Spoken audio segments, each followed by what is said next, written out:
Good evening, my name's Alex Campbell. And I'm Mark Palmer. And you're watching Dissecting Trick.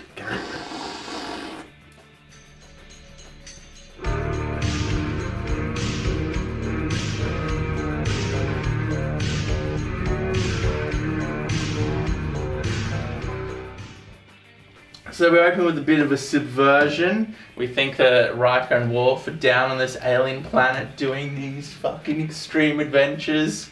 And they're just on the holodeck. It sets it up. And it's pretty, well cut and well edited and tense from TNG. Yeah, that guy with the yellow fucking, skull face. Is that from something? It looked familiar. It looked like a Marvel... Is it Marvel? Like some sort of Marvel bad guy. I had the impression that it was from something else, like just a prop that had been in another show or something. I know, it did feel familiar. I don't know. I don't know where it's from. I'll cut it in here.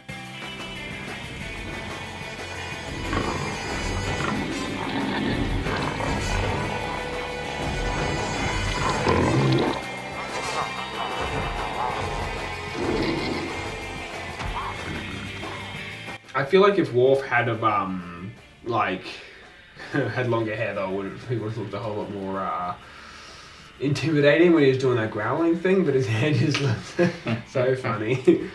Yeah, his haircut at the beginning is like Diana Ross or something. It's like a bob. You know? It was really interesting the way sorry, I know you were about to say something, but it was really interesting the way the episode started with Picard just being straight up like, I'm really cautious. Yeah. It's like, what the fuck is he talking about? Yeah, and that's setting up the whole subversion thing, but then when it's revealed as a holodeck, it's like, was he worried that Worf was going to injure Riker? I think so. Well, I guess at this point, he's not really sure. He doesn't know Worf that well yet. And yeah, he's a Klingon, and I mean, with good reason, because Worf's like, I'm gonna fucking kill you.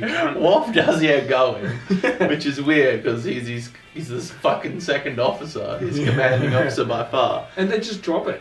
Yeah, I guess it's like battle lust. But Worf's been in so many battles. Yeah. And he knows when to stop. He doesn't normally just have a battle and turn around and go, right, attacking that's how Yar died. The exercise is over!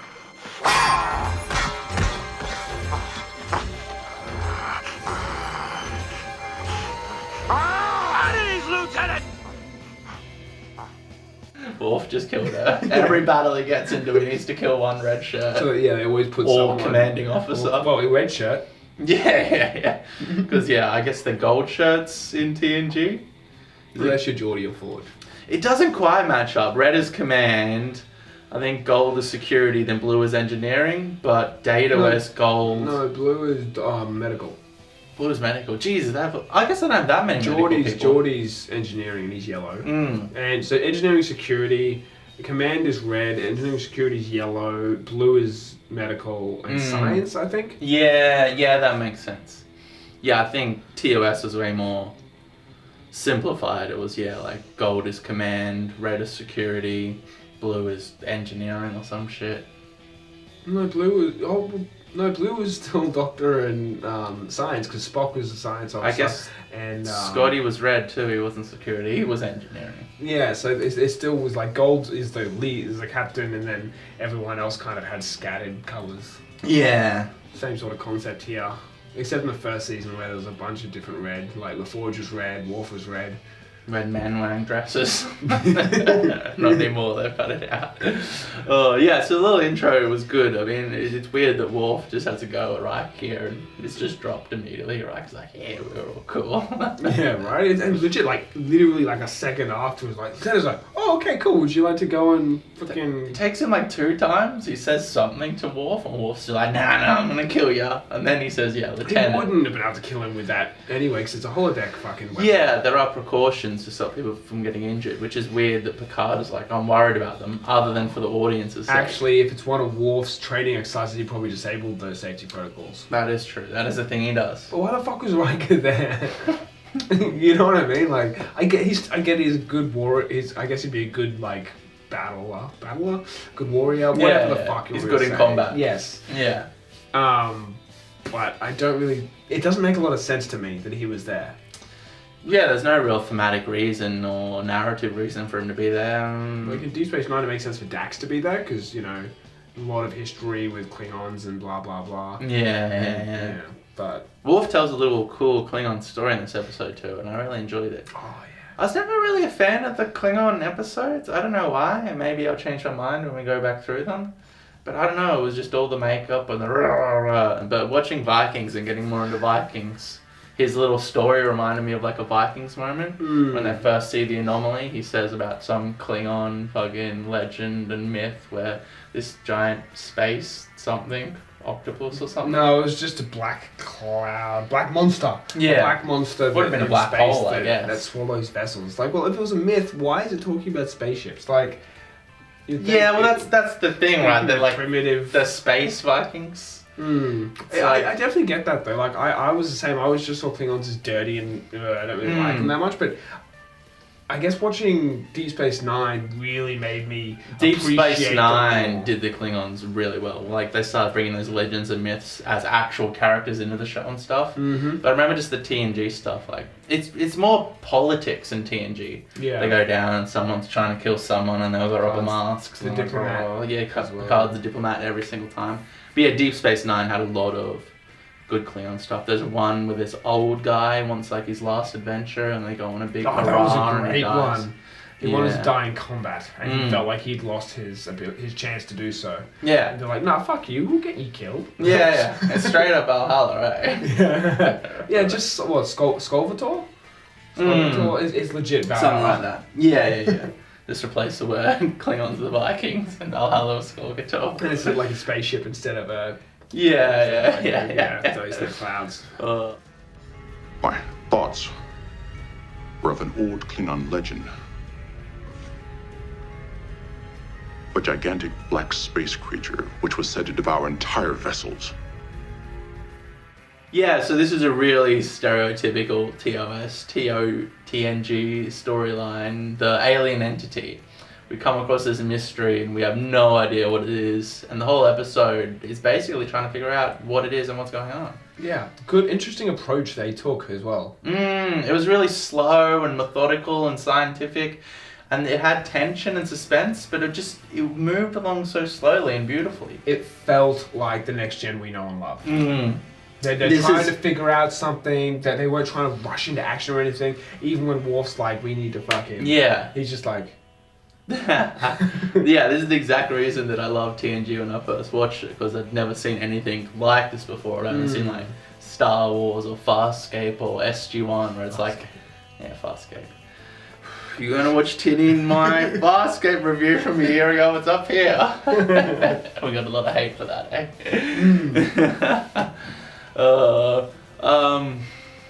This are the elements that I love in TNG, and this is absolutely what fucking Discovery and Picard were missing 100%. They just completely forgot about the sci-fi, right? The high concept science fiction concepts. It wasn't sci-fi. It was They got from the Star Wars feel. Yeah, which, from a not. marketing sense, just like Star Wars has made more money, I guess. But if you're making Star Trek, make Star Trek. Right. Otherwise, call it Space Adventure 35. It still just all comes down to not hiring people who liked it, who love the series.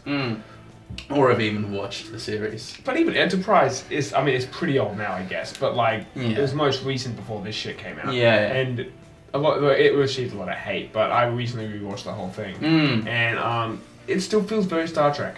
Yeah. Like- I haven't watched it, It surprisingly. really should. It's only 4 seasons. Yeah, I mean, I'm always going to, but I just haven't. Well, yeah, I did. It took me ages. In fact, I actually started watching it, and the first 2 seasons took me about a year to watch because I was only watching them so often. And then I've I done got that to with shows. one point where I just started watching it again, and then I just binged it to the end. Yeah, that's always good. I did that with Deadwood. I think I took a break in the middle to watch Vikings and a few other stuff. And the other night I watched like the final couple episodes and they made a movie later on. It was really good. Yeah, cool. Just like a slow HBO drama, but set in the HBO. West. Yeah, they pump out quality. Have you watched Westworld? Westworld is really cool too. The only reason I haven't is because it's not easily accessible through online like streaming. Yeah, I got them on DVD. I'm gonna watch them soon, so you can borrow them after that. Yeah, please. There's I'd 3 love to, 'cause seasons. I've wanted to watch that for ages. And Aaron Paul from fucking Breaking Bad. He's in the 3rd season. Fuck yes. Yeah. I haven't watched the 3rd season yet. I love Aaron Paul. He's fucking awesome. Yeah, and he deserves fucking heaps of roles. I know after Breaking Bad, it was like, where is he? Yeah. He was in that like not Fast and Furious. Need for Speed. Yeah, Need for Speed. I was like, I mean, it's fine if he's doing little indie things. I remember Christopher Moltisanti from The Sopranos. What's his name? Christopher Moltisanti. What is it, Spider? That's what his name is in Goodfellas? Yeah. Like he before The Sopranos, he just did like theater and these little independent movies, and then the biggest show in the world. And then like he just kept on acting for like the 30 years since Sopranos is gone, just doing like theater and independent movies. And you're like, where is he? What has he done? He's disappeared. He's not an actor anymore. And then you watch that podcast with him and Steve Sharippa, Michael Imperioli, that's his name. And it's like, I love the craft of acting and I've never stopped acting. And like, you do The Sopranos and you can't chase that. You can't keep on doing the Sopranos level of thing. And I'm happy like doing a Broadway show to 500 people and doing like a $2 million independent little movie.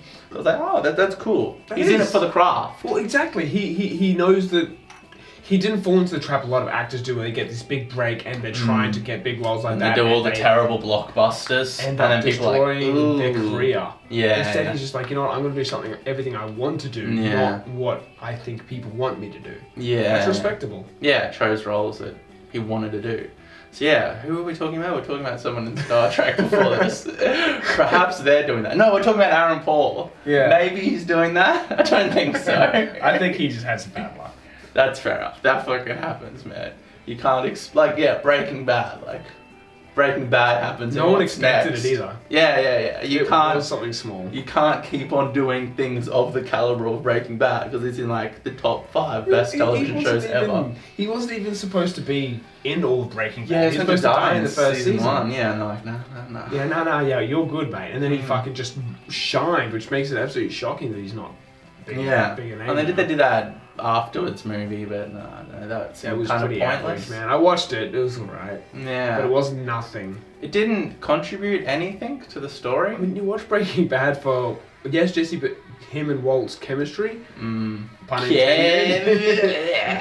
But yeah, and without Walt there, like he appears, and everyone appears, but like, I know you can't help but Todd, for instance, from Breaking Bad, he's like gained a lot of weight. Yeah. It just was really jarring. Yeah, there's a bunch of shows like that where there's they make it right after, but it's been like 5 or 6 years. And especially if you watch the last season and then watch the movie, it's like, ooh. Yeah, Bryan Cranston was clearly wearing a skull cap instead of thing. Like, he didn't actually shave his head. He obviously couldn't. Which makes sense because he was in like 2 minutes in like a flashback. Yeah, and he might have been doing another movie or something. I'm sure if he was unemployed, he would have been like, sure. But we talking about Star Trek. Sorry, guys. While exploring a strange void in space without any form of matter or energy, we have apparently moved past its outer boundary and entered it. They come across this alien entity, right? And yeah, it's really slow and methodical in its pacing. The music was really good, enhanced a lot of moments. Like, what is this? What's going on? Our sensors can't detect it at all. Wesley wasn't annoying? Yeah, doesn't have his gay dick jumper. He's just sitting there doing his thing. Observing. He didn't go, whoa, I got a thing to save the day. Picard's like, shut up, sit down. No, I'm going to save the day. Picard just like, on his shoulder. That's it. Yeah, it's amazing if you take the first season away, because that just taints you. Well, that's what I'm trying to do with this character now. And it was, alright this season. Yeah, I'm pretty sure that there are very few annoying moments. Like, I'm sure there's still a few little moments. Yeah. Polanski as well, we were talking about her. Ooh, started talking about Data again, I was just like... Straight up, eh? Yeah, like, first thing she fucking said. Like, does this thing know how to use the sensors? Put a butt on his head, like... This is an ashtray, right? Yeah, she immediately apologizes, which is... It makes sense if they're bringing in her character as like, ooh, what is Data? I don't understand. So they can have more moments for the audience to discuss. But she doesn't seem to care though. She's just saying sorry because everyone else is so accepting of Data. It does know how to do these things, doesn't it? Commander Data knows precisely what he is doing. Forgive me, Mr. Data. I'm not accustomed to working with non-living devices that... Forgive me again. Yeah, so I understand to bring her in and use her as a tool to explore who and what Data is more, but yeah, her approach is just like, you're scum. Yeah, legit. And she's not asking him questions about why he's like this. It's just straight up like, you're inferior. And she does immediately apologize, which is, Felt forced though. Which Yeah. I give credit to the actress for pulling off because it felt forced, but I do feel like that's how her character intended it. Yeah. Forgot to mention last episode too, I mean, there's no real rush because it's going to take us 3 years to review these 22 episodes with her in them. But the actress who plays her, I've forgotten her name, but I'll ding it up here. She was in 2 episodes of TOS, playing 2 different of Kirk's love interests. One with a blonde wig and one with a black wig. I bet she looked a lot better back then though. Yeah, she was actually really attractive, like when she was 30. Not so much when she was 50. Yeah. She looks like a weathered old prune. Yeah. Grumpy with her. Yeah, she's bones, but she doesn't have any of the charisma or like... Awesome catchphrase. Yeah. None of the heart. So yeah, it's nice that like she is like a Star Trek actress. Like you can't take that away from her. And being in I had no TOS problem with, and apart from that initial start, she was quite good in this episode. I thought. Well, it's weird because like you can't help but be on the wrong foot because it's like she has pushed Beverly out even though it wasn't the actress or the It's got character. nothing to do with her. Yeah, But and then she's immediately horrible to plus Data. Picard instantly hates her. So it's like, I love Picard, and if he doesn't like you, I'm sorry, but I don't either. Yeah. And she doesn't help herself. So yeah, this narrative slowly escalates in tension. They're evaluating this entity and what it's doing, and it starts throwing simulated ships at them, which is kind of the next step of Yeah, the no. tension. Well, first before it does that, is it disappears and they appear inside it. Yeah, that's right. That's where it really like starts to. It's like, the fuck? And then yeah, I guess it reads like the data from their log, and it gets like a Klingon warbird and simulates that. Romulan warbird. There you go. Yeah, just that's why you're here, Mark. Yeah, that's why. that's my favourite ship. Right. I don't know anything about the ships. That's my favourite ship, and it just decloaks right then. You're like, oh fuck, okay. Originally, even though I've seen this episode before, I'd completely forgotten about it. So at this point, when it decloaked, I'm like, okay, they're gonna fight for a bit, and then they're gonna have to figure out how to get out together. Yeah. Because that does happen later in the show. So I guess the episode's confused. I mean, yeah, you watched it like 6 years ago or something, eh? 4. I watched the first season when Jenny was newborn. Yeah, true. Yeah, it's nearly 5 years ago. Yeah. And I would watch it again, but with us doing it, it's got my place perfectly saved on Netflix, so I don't want to... Yeah. Watch it again in 16 years when we're done.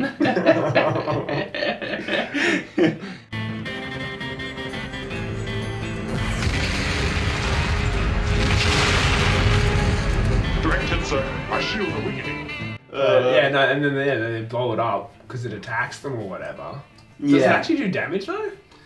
Well, they say it does, but they say a bunch of other stuff which isn't actually happening. It's just a simulation. So I guess in the end, they didn't confirm that no damage was done, but I assume no damage I was imagine done. none would have been done. Yeah. And then, yeah, the Enterprise's sister ship rocks up. The, Yamato. That's why you're here, Marky. And, yeah, it's like the sister ship. And Picard's obviously at this point like, this is it's a trap. And the thing I thought was really weird that Riker is just like, well, let's beam one to it. And everyone's like, good idea. Dude, there's no life forms aboard it. This is clearly suspicious as fuck. Can we send the first officer, please? Why not send Chief O'Brien? Yeah, and I'm not sure if this is his first appearance as the fucking transporter guy. I think he was in one of the ones before, but he was just in the background. He's been in a few previous episodes, but he wasn't quite Lieutenant Brian. I think he had like more rankings and he wasn't called O'Brien, but here he's O'Brien and he's doing his job. They still didn't call him that though. Yeah, that's fair. They just call him Chief. I didn't even know his name was O'Brien until Deep Space Nine. Or he actually gets a character. Yeah. Or he gets a bit of character with Asian cake lady. Yoko. Yoko. What's her name? Cake-hole. Keiko. Keiko. Cake-hole. They're just in my mind, it's just cake-hole every time I say Keiko. I'm like, cake-hole? Have you got a lock on that other ship? Aye, sir, no problems at all. Can you put us on the bridge? Anywhere you say, Commander. It's like a ship appears which doesn't exist, and another ship appears which obviously doesn't exist, and they just beam onto Yeah, they it. literally scan and see there's no debris from the warbird. It's fine. Let's send the second most important member of the crew over there. The first with officer our and the security officer. Yeah, like they don't even know. Although they do scan for life support systems, but that could be a fucking trick. Yeah, and they beam on, and this is the part I really liked. It was very like a Doctor Who and right up my alley. Dark. Yeah. Oh, and the music was And it was great kind of too. like on a weird camera angle too, which gave it a really strange. Yeah, like, a lot of the times it's hard skew. to analyze TNG like cinematography or the angles or the cuts or the editing, because it's shot flat and it's really about the characters and the dialogue and the story of the week. But yeah, this had a lot of like interesting angles, and the music was really good. The scream? They still Yeah. never explained that. Oh no, they did. Well, we'll get to that actually. Now that I think about it. Yeah, okay. This isn't the bridge. Worf! Yeah, so they find the bridge, which isn't where it's meant to be. Then they open the door, and there's another bridge there. And Not to Worf- mention they were transported to different parts of the ship as well. Yeah, it was all whack, and I love the scene where like Worf's looking into the bridge and he can see the other bridge, and there's like two of them, and it gets all weird and like high concept and psychedelic. Remember, there's one episode of Doctor Who where he like lands the TARDIS inside of itself, and then there's just like endless loops of TARDISes within TARDISes, and it's just like, that's what Picard didn't have. Weird, psychedelic, high concept sci-fi. Yeah. Commander, Where did you come from? what's going on? So yeah, all of that was great. They come back, and then yeah, once again, as I said, slowly building up, and you're so immersed just because of that little bit of tension. Even though it's so slow, it's amazing how they managed to hook you, even though it's just I know, right? grinding along. And yeah, there's this black officer at his comm who gives Picard a bit of mouth at the beginning. Like, I know, right? second guesses him. Oh, that's right. They can't escape. And then the window for them to be able to move out does appear, but Riker and Worf are on the other ship. And Picard's like, we can't leave them. He's like, are you sure? Yeah, "What he's the like, fuck? but we won't. But this is our chance to get away. We should leave. Do you see these pips? There's 4 of them. Are you flying the ship, or are you commanding someone to fly the ship, cunt? So yeah, he dies, and It's such a dramatic.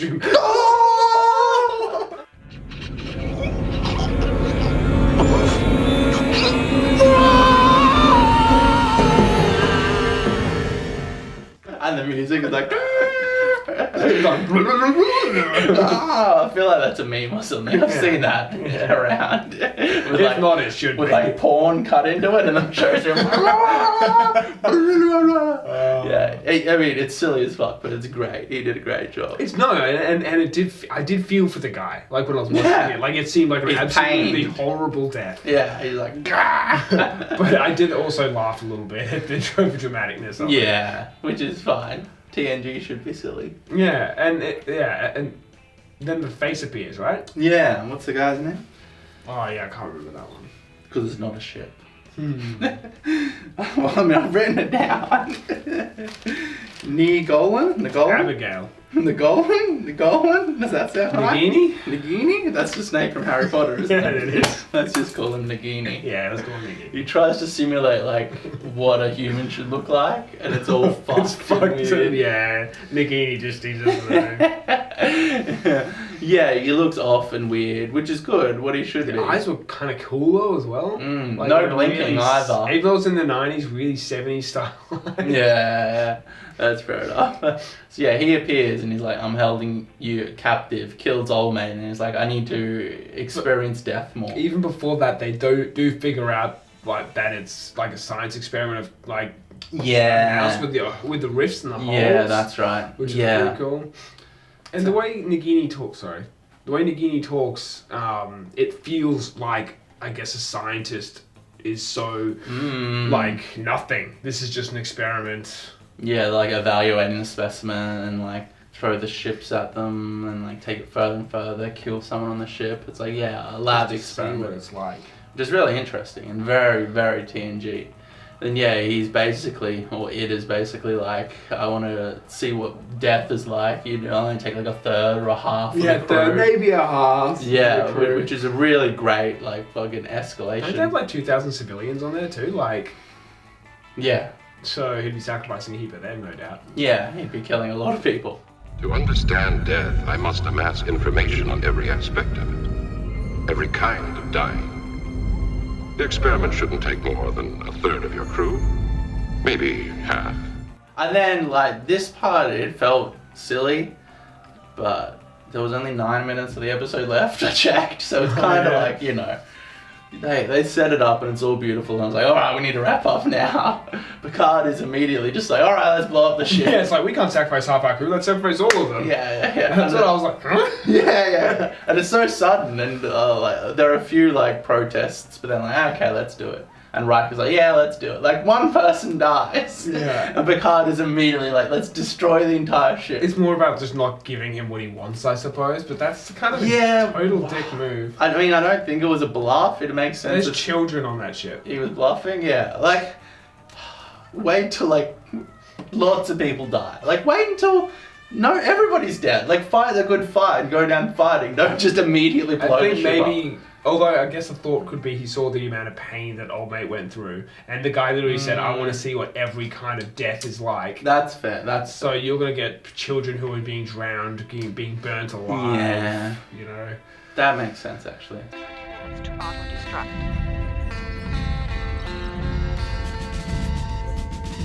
19 minutes, 50 seconds. So there should have been a little Picard moment where it's like, he said what you said. Yeah. I'm not going to allow these children to suffer in agony and pain. We need to blow the ship. It's good. It's a death. Yeah. So he's like, yeah, let's blow the ship. 20 minutes? Yeah, they decide, well, we'll give everyone 20 minutes. Why doesn't Nagini just start bloody, like, just killing them one by one at that point? You got 20 minutes worth of killing you can do. That's true. And yeah, he simulates these ships and he does all this other crazy stuff, and he simulates Data and Troy. That was a good scene. Although I knew straight away, as soon as Data's like, what is death? I'm like, that's not Data. Yeah, because Data fucking has data banks. No pun intended. About death. And yeah, so Picard chooses his last 20 minutes to sit and listen to really quiet classical music. Like, if I was going to go out listening to music alone...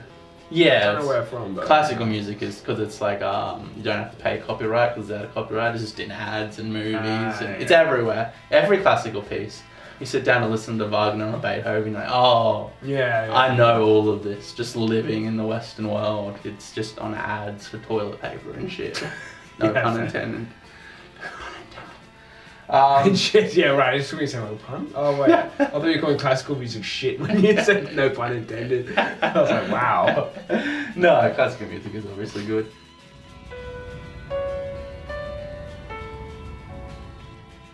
Yeah, so Nagini sends in like a false Data and a false Troy to try to trick him out of turning the self-destruct off. But like, he has so much power, can he not just turn the self-destruct off? Yeah, I don't know. I mean, I guess he can't because he doesn't, right? Well, he doesn't know how, I guess. Maybe he can't read people's minds.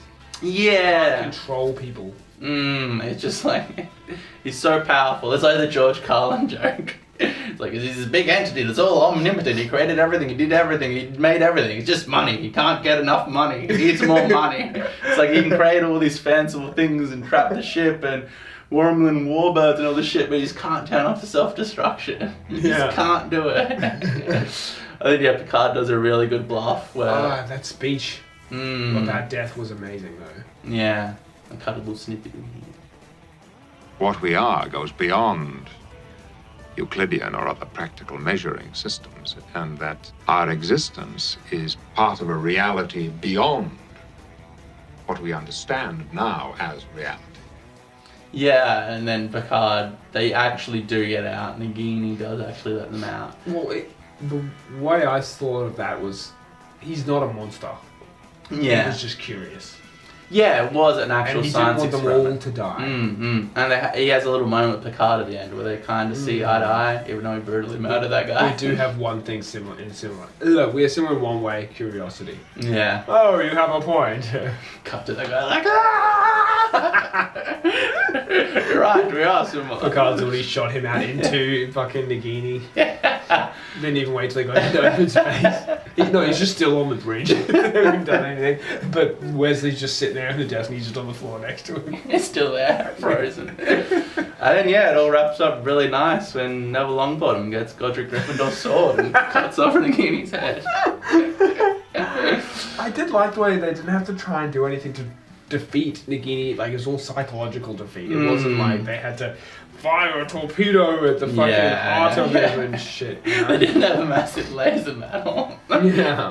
In fact, there was not even a single shot fired except for against that warbird. Yeah. The new season of The Expanse, because The Expanse is very fast-paced action, it was a lot slower and a lot more character-based, and a lot of people were like, this sucked. But you were just like, this is gone. This is like, amazing character drama. And people are just like, there wasn't enough explosions. That's because they built the first 3 seasons into that, though, haven't they? Yeah. I mean, it was intense. It just wasn't action. It was like emotionally intense. Yeah, but these people are.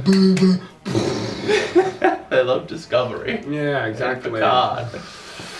But yeah, this is a great example of exactly why I love TNG. It's slow, it's intelligent, it's high concept sci-fi. It's actually science fiction. It's exploring some new entity. And in the end, it does the classic trope of, I wasn't that bad at all, I was just having a little experiment. Oh, yeah, that was custard. You didn't say there was custard. You have anything else you want to add? Well, the scream I was talking about earlier, I feel is just a test to see how they would react. Yeah, I didn't actually cover that, so I thought I had it on That's fair. Set up and pay off. Yeah, apart from that, I thought it was a good episode, and Nagini was a compelling, enemy. Especially when they set her up in the first book when Harry's in the zoo. I mean, it's great. Good night! Oh, I need to blow my nose second. I think it's gonna be a long, long time.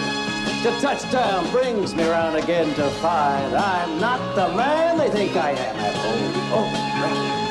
No. I'm a rocket man. Rocket man.